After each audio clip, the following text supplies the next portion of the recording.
What's going on, everybody? Welcome back to the channel. I appreciate you stopping by, spending a few minutes of your time here with me tonight.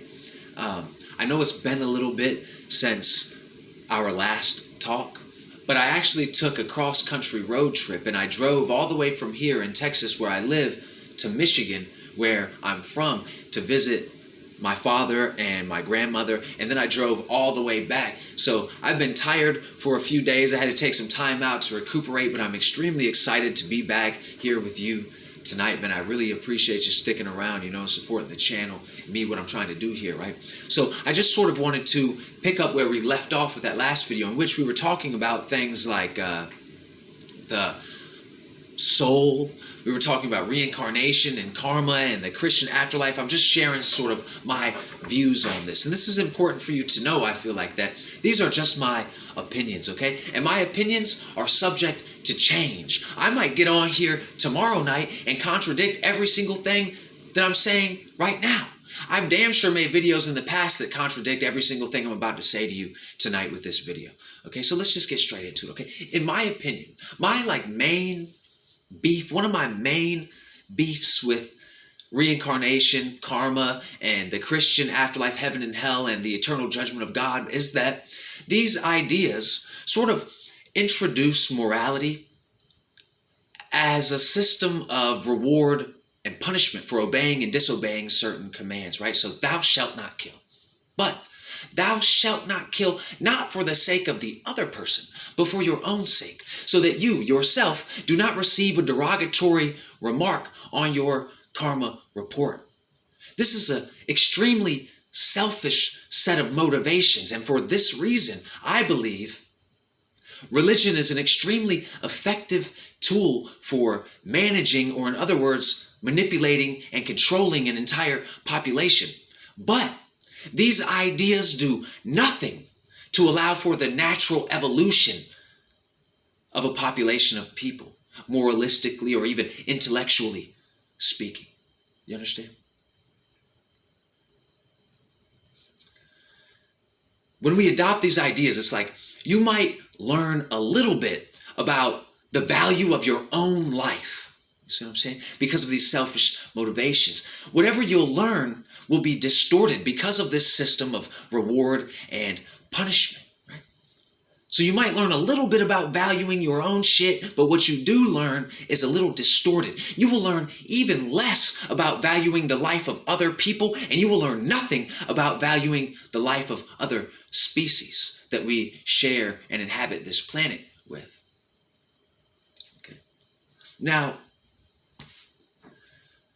when you're exploring this sort of spiritual terrain, you're looking for something to believe in, you're looking for a system to align yourself with, something that resonates with you, right? It can seem like reincarnation and heaven and hell are impossible to escape. It can seem like these are the only two options for a human being. These are extremely popular ideas, and that is the reason why I've chosen to speak about these ideas with you tonight. Now, it can be very hard to find worthy alternatives to these ideas of reincarnation and karma and the Christian afterlife and all of this, right? So I wanted to provide you with two alternatives.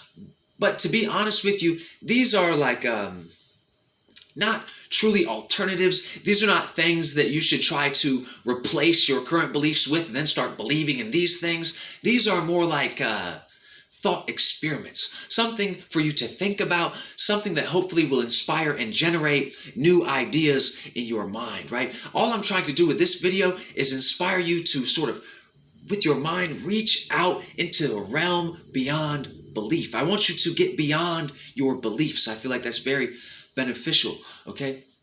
So the first alternative, I'm just going to call these alternatives, right? But is nothing.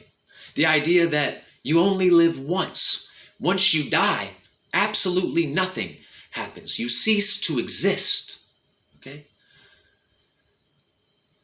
Just nothing, right? That's one alternative. And to me, this is like A lot of people think that this sounds boring, but to me, this is actually a very exciting idea. Because like in the world of reincarnation and heaven and hell, like if a person dies, if you kill somebody, and the reason why I'm using murder is because it's such an extreme example, it should be pretty easy to take a look at, right? With reincarnation stuff, it's like, bro, if we're all just going to be reincarnated into a new body, what's the big deal if somebody dies, right? We're sort of spiritually bypassing death with this. Same thing with Christianity. Okay, if you kill a person, they just fucking go to heaven. What's the big deal?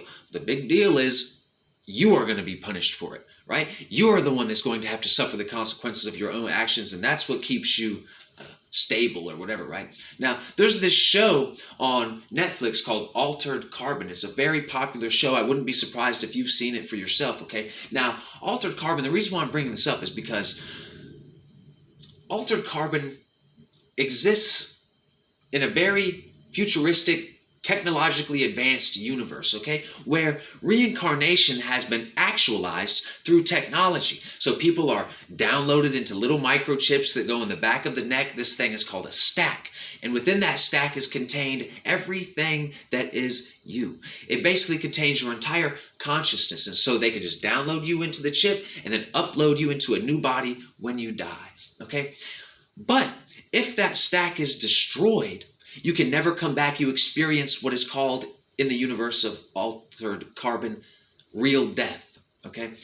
And so this is a show that sort of almost directly compares these two ideas, one of reincarnation and one of real death, okay? And you'll see in Altered Carbon, it's sort of twisted because people don't really have a problem with killing other people, right? As long as you don't damage the stack, it's no big deal because they'll just get reincarnated. They'll just be reborn with a new skin. They'll bring them back, right? But if you real death somebody, if you destroy their stack, this is like a crime that is beyond punishment, okay? It's like the worst thing that you can do because they'll never be able to come back in this reality. And to me, that's a very, very powerful thing. That helps you to understand the value of your own life. If this is the only life that you get, doesn't it become much more important to you, much more sacred? And it even extends beyond yourself. Now you can understand why the life of other people is also important. You can understand why the life of that single ant that's crawling across the sidewalk is important. You might think twice before you stomp on it if you knew that this one very, very, very brief experience that this ant is having is its only shot at life. After that, that creature is done for. Never again will it get the chance to experience a beautiful life on earth. That's a very powerful idea to me, okay? Now, the second alternative, and keep this in mind, these things are not truly alternatives. You should not be replacing your beliefs. You should be exploring these ideas for yourself to generate new ideas in your mind, okay? So, the second one is actually something that I stumbled across while reading the famous German philosopher Friedrich Nietzsche, right? So Nietzsche has called this idea the eternal recurrence. And this is sort of like a hypothetical question, sort of like how the Christians have those like wristbands that say, what would Jesus do? It's like a question that you ask yourself in difficult situations to make sure that you're keeping yourself aligned with your views and your ideals. You know what I'm saying? So the eternal recurrence is sort of like this hypothetical question that you can use to sort of check in with yourself. You see what I'm saying? And so what Nietzsche basically says is that after death, what happens is you are going to live this exact same life all over again, and nothing will change.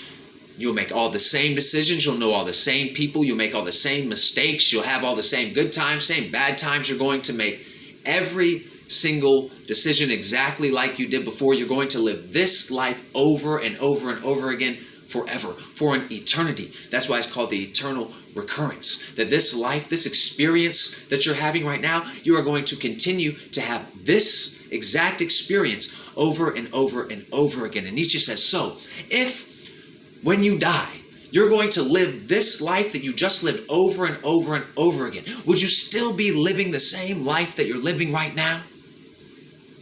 And that's a powerful idea. The most powerful part about this idea for me is that it keeps you grounded in this world.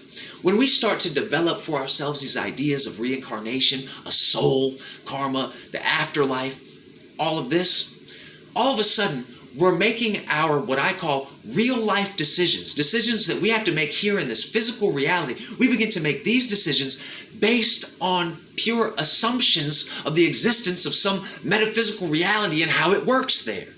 And when we start to do this, a lot of our decisions, they're backwards. We get signals crossed, everything becomes inverted and reversed, and we start doing strange and stupid things when we develop this idea of a soul and stuff like this. Now, really what I'm trying to say to you is that it is my opinion that as you develop or cultivate for yourself these ideas of a soul that lives forever and reincarnation and heaven and hell and all of this, life becomes less valuable. Your life becomes worth less as you develop ideas regarding a soul and immortality and reincarnation. As soon as the opportunity, the slightest opportunity for another life presents itself to you, all of a sudden, this one that you're living right now becomes worth less than it was before. So people will put up with all sorts of crazy, stupid, ridiculous things, all for some magical reward when they die.